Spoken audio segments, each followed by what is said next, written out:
आरंभ innovation in education या आपल्या यूट्यूब चॅनलमध्ये तुमच्या सर्वांचं स्वागत आहे। मराठी व्याकरणाच्या सिरीजला आपण नुकतीच सुरुवात केलेली आहे आणि त्यातलाच आजचा हा तिसरा व्हिडिओ आहे सर्वनामाचा। मग चला तर सर्वनाम आणि त्याचे प्रकार पाहूया। नामाऐवजी वापरल्या गेलेल्या शब्दाला आपण सर्वनाम असं म्हणतो।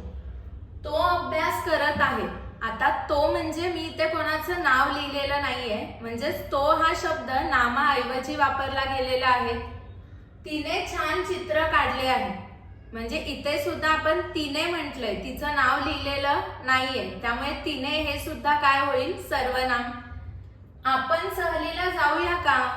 आपण म्हणजे नक्की कोण कोण, मी नावं सांगितलेली आहेत का कोणाची? नाही, त्यामुळे आपण सुद्धा काय होईल, सर्वनाम। तुम्ही कधी आलात? आता तुम्ही म्हणजे कोण हे पण आपल्याला माहित नाहीये, म्हणजेच तो, तिने, आपण, तुम्ही हे सर्व शब्द आपण नामाऐवजी वापरलेले आहेत, त्यामुळे त्यांना आपण सर्वनाम असं म्हणू। मग चला तर त्याचे काही प्रकार पाहूया। सर्वनामामध्ये पहिला प्रकार आहे पुरुषवाचक सर्वनाम। इथे एकतर मी माझ्याबद्दल बोलत असेल, तुमच्याबद्दल बोलतीये किंवा कुठल्या तरी थर्ड पर्सन बद्दल बोलतीये, तेव्हा तेथे पुरुषवाचक सर्वनाम असतो।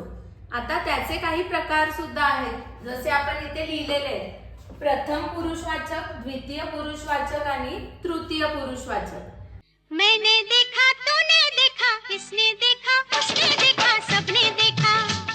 मैंने देखा म्हणजेच माझ्याबद्दल बोललं जात आहे, तूने देखा म्हणजेच तुमच्याबद्दल बोललं जात आहे, आणि इसने उसने म्हणजे कोणत्या तरी थर्ड पर्सन बद्दल बोललं जात आहे, तेव्हा तेथे प्रथम पुरुषवाचक, द्वितीय पुरुषवाचक आणि तृतीय पुरुषवाचक सर्वनाम होतात। चला तर त्याची काही उदाहरणे पाहूया। मी बाजारात गेलो। इथे मी हे जे सर्वनाम आहे ते आपल्याला दाखवतंय की जो कोणी आहे तो स्वतःबद्दल बोलतोय। आम्ही बाजारात गेलो, आम्ही म्हणजे सुद्धा कोण, तो आणि त्याच्या साईडचे लोक, त्याच्याबद्दल बोललं जात आहे।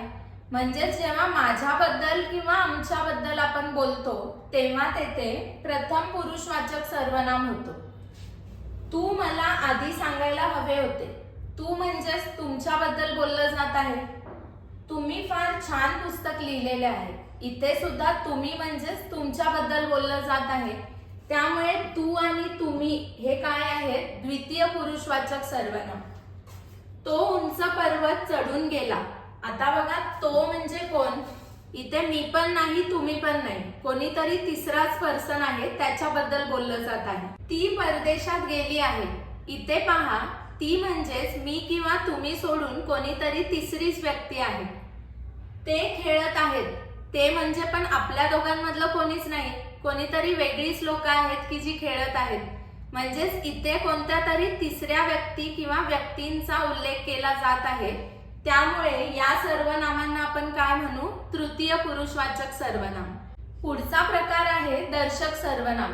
दर्शक सर्वनाम आपण कधी वापरतो, जवळची किंवा दूरची वस्तू दाखवण्यासाठी। म्हणजेच काही उदाहरणे पाहूया तर तुम्हाला समजेल। हा पक्षी आहे। हा पक्षी आहे म्हणजेच आपण दाखवतोय ना, हा जो आहे तो शब्द आपण कशासाठी वापरलेला आहे, पक्षी दाखवण्यासाठी वापरलेला आहे। हे आंब्याचे झाड आहे। इथे पहा, हे हा शब्द कशासाठी वापरलेला आहे, आंब्याचे झाड दाखवण्यासाठी। ह्या कोण आहेत, ह्या हा शब्द कोणाबद्दल तरी आपण बोलतोय त्यांना दाखवण्यासाठी वापरलेला आहे। राजगड हा गडांचा राजा आहे। इथे हा शब्द जो आहे तो कोणासाठी वापरलेला आहे, राजगड दाखवण्यासाठी वापरलेला आहे। म्हणजेच इथे हा, हे, या, हा हे शब्द कशासाठी वापरतोय आपण, काहीतरी दाखवण्यासाठी। मग जेव्हा एखादा सर्वनाम काहीतरी दाखवण्यासाठी वापरलं जातं तेव्हा आपण त्याला दर्शक सर्वनाम असं म्हणतो। तर इथे मी उदाहरणे लिहिलेली आहेत। हा, ही, हे, या, तो, ती, ते, त्या, ही सर्व काय आहेत, दर्शक सर्वनामे आहेत। आता तुम्ही म्हणाल, तो इथे सुद्धा आलेला आहे आणि तो पुरुषवाचक सर्वनाम मध्ये सुद्धा होतं, मग दोघांमधला फरक कसा ओळखायचा? तर पहा, मी जर म्हटलं ना तो माझा भाऊ आहे, तर इथे मी दाखवतीये, म्हणजे तो हा शब्द मी कशासाठी वापरलाय, माझा भाऊ दाखवण्यासाठी पण याच्या आधी मी एक उदाहरण तुम्हाला सांगितलं होतं, तो उंच पर्वत चढून गेला. इथे मी दाखवत नाहीये कोण चढून गेला ते, मी कोणत्या तरी थर्ड पर्सन बद्दल बोलतीये.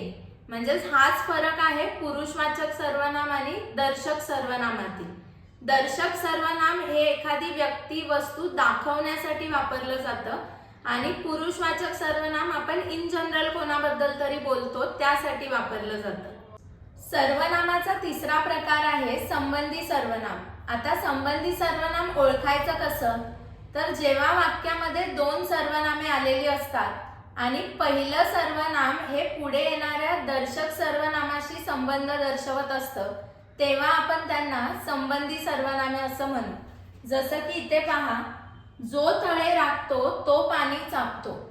इथे जो आणि तो ही दोन सर्वनामे आलेली आहेत. त्यातलं तो हे काय आहे, दर्शक सर्वनाम आहे. जी आधी पोहोचेल ती जिंकेल. इथे जी आणि ती ही दोन सर्वनामे आलेली आहेत. इथे सुद्धा ती हे काय आहे, दर्शक सर्वनाम आहे. जे आले नाही ते हरले. इथे पहा, जे आणि ते आलेले आहे. मग जर या तीनही वाक्यांतील सर्वनामे तुम्ही पाहिली असतील तर तुमच्या लक्षात आलेलं असेल की आधी एक सर्वनाम आलेलं आहे आणि ते पुढच्या दर्शक सर्वनामाशी संबंध दाखवत आहे. त्यामुळे आपण त्यांना काय म्हणू, संबंधी सर्वनाम. सर्वनामाचा चौथा प्रकार आहे प्रश्नार्थक सर्वनाम. जेव्हा एखाद्या सर्वनामाचा वापर आपण प्रश्न विचारण्यासाठी करतो तेव्हा त्याला प्रश्नार्थक सर्वनाम असं म्हणतात. घरी कोण आहे, आता कोण म्हणजे कोणीतरी पर्सन आहे ज्याच्याबद्दल आपण बोलतोय. मग कोण हे जे सर्वनाम आहे त्याचा वापर आपण इथे प्रश्न विचारण्यासाठी करत आहे. मी हे कपडे कुणाला देऊ, कुणाला हे सुद्धा काय आहे, सर्वनाम, आणि त्याचा देखील वापर आपण इथे प्रश्न विचारण्यासाठी करत आहे. तुला काय हवे आहे, आता काय म्हणजे कोणती तरी वस्तू ज्याचं आपण नाव घेत नाहीये, म्हणजेच नामाऐवजी हा शब्द आलेला आहे कोणता, काय, त्यामुळे ते सर्वनाम आहे आणि त्याचा वापर आपण प्रश्न विचारण्यासाठी करतोय, त्यामुळे ते प्रश्नार्थक सर्वनाम आहे. सर्वनामाचा पुढचा प्रकार आहे सामान्य किंवा अनिश्चित सर्वनाम. हे ओळखणं फार सोपं आहे कारण हे खरं तर असतं प्रश्नार्थक सर्वनाम, पण वाक्यात प्रश्न विचारलेला नसतो, त्यामुळे ते काय होतं, सामान्य किंवा अनिश्चित सर्वनाम. कोणी कोणास हसू नये. आता इथे कोणी हा प्रश्न विचारणारा शब्द आहे ना, पण इथे मात्र प्रश्नचिन्ह दिसत नाहीये, त्यामुळे इथे प्रश्न विचारलेला नाहीये. मग कोणी, कोणास हे जे शब्द आहेत ते काय होतील, सामान्य किंवा अनिश्चित सर्वनाम, कारण कोणाबद्दल बोलतायत ते काही निश्चित नाहीये. मी काय सांगतो ते नीट ऐक. आता इथे काय हे सुद्धा काय आहे, प्रश्नार्थक सर्वनाम, पण इथे प्रश्न विचारलेला नाहीये, त्यामुळे ते काय होईल, सामान्य किंवा अनिश्चित सर्वनाम. बाहेर कोणीतरी उभे आहे. जर मी म्हटलं बाहेर कोणीतरी उभे आहे का, तर कोणीतरी काय होईल, प्रश्नार्थक सर्वनाम, कारण आपण तिथे प्रश्न विचारलेला आहे. पण इथे मात्र प्रश्न विचारलेला नाहीये, त्यामुळे कोणीतरी हे काय होईल, सामान्य किंवा अनिश्चित सर्वनाम. सर्वनामातील शेवटचा प्रकार आहे आत्मवाचक किंवा स्वतःवाचक सर्वनाम. आता खरं तर इथे हे सर्वनाम वापरायची गरजच नसते, ते वापरले नाहीत तरी वाक्य मिनिंगफुल होतं, पण तरी पण आपल्याला एखाद्या गोष्टीवर जोर द्यायचा असेल तर आपण ते तेथे वापरतो. मी स्वतः त्याला पाहिले. इथे मी त्याला पाहिले म्हटलं असतं तरी चाललं असतं, पण ते स्वतःबद्दलच पुन्हा पुन्हा जोर देऊन सांगतायत, त्यामुळे इथे स्वतः हे काय आहे, आत्मवाचक किंवा स्वतःवाचक सर्वनाम. तो आपणहून माझ्याकडे आला. आता इथे सुद्धा जर मी म्हटलं असतं ना, तो माझ्याकडे आला, तरी सुद्धा चाललं असतं, पण आपल्याला दाखवायचंय की तो स्वतः इथे आलाय, त्यामुळे इथे आपण आपणहून हा शब्द वापरलेला आहे. मग आपणहून हे सुद्धा काय होईल, आत्मवाचक किंवा स्वतःवाचक सर्वनाम. आता कधी कधी मुलांना कन्फ्युजन होतं की आपण हा जो शब्द आहे तो तर आपण म्हणजे आपण जर म्हणलं ना, आपण कुठे चाललाय, आपण एखाद्याला आदरार्थी असं म्हणतो, तेव्हा आपण कुठे चाललाय मध्ये आपण हा काय आहे, पुरुषवाचक सर्वनाम आहे. पण इथे आपणहून आलेला आहे, म्हणजे एखादी गोष्ट तो पर्सन स्वतःहून करतोय असं जेव्हा दाखवलं गेलं असेल तेव्हा मात्र ते काय होतं, आत्मवाचक किंवा स्वतःवाचक सर्वनाम. मी त्याबद्दल इथे लिहिलं सुद्धा आहे, तुम्ही पाहू शकता. आणि आता हे 6 प्रकार जर तुम्हाला समजले असतील तर घरी प्रॅक्टिससाठी हे जे काही क्वेश्चन्स मी दिलेत ते नक्की सॉल्व्ह करा आणि पहा की तुम्हाला त्यातील सर्वनाम ओळखून त्याचा प्रकार ओळखता येतोय की नाही. आणि असेच जर मराठी व्याकरणाचे व्हिडिओ पुढे पाहायचे असतील तर आरंभ इनोव्हेशन इन एज्युकेशन या आपल्या यूट्यूब चॅनलला नक्की सबस्क्राईब करा. आणि तुम्हाला जर हा व्हिडिओ युजफुल वाटला असेल तर तो तुमच्या फ्रेंड सोबत सुद्धा नक्की शेअर करा. थँक्यू.